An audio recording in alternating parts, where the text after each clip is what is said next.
it's one of those things where I'll be honest, when my 16-year-old is aware of just how far off the beaten path things have gotten, um, and understands it's only going to get worse.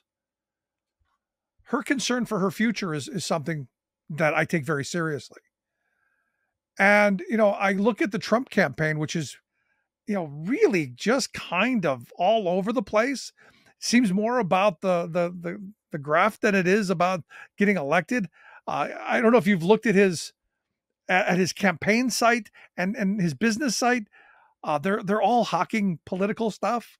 And it seems like a for-profit enterprise, to be honest. In fact, the Washington Post actually did a story on this.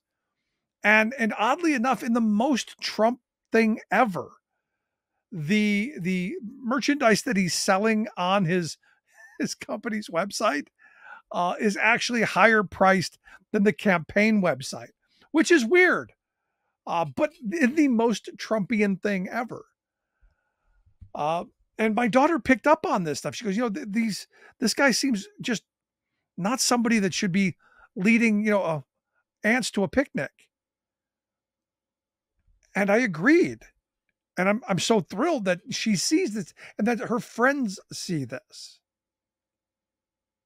Because if you watched over the weekend, Trump's, whatever that was from Wisconsin, his pep rally, he talked about, I'm going to end the war in Ukraine on day one. Would have never started if I were in politics. Now understand, this speech was supposed to be about the economy.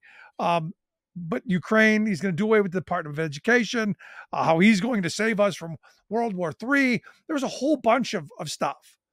But a couple of the biggest takeaways was on the fundamental misunderstanding of how government works. He said he's going to eliminate the Department of Education and put it back into the hands at the state level, which he said, quote, going to send it back to the states so that Ron Johnson can run it. Ron Johnson is a U.S. senator, has no ability to run state education programs. Federal Department of Education, he's got a say in.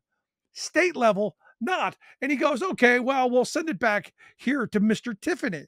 Well, Mr. Tiffany is Tom Tiffany, the congressman, the U.S. congressman, not the state level representative, but the U.S. level congressman, federal level, again, not dealing with the Department of Education at a state level.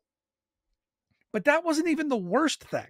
I mean, the fact that his nonsensical ramblings led him into more about Hannibal Lecter and more about how he was the most brilliant orator since FDR.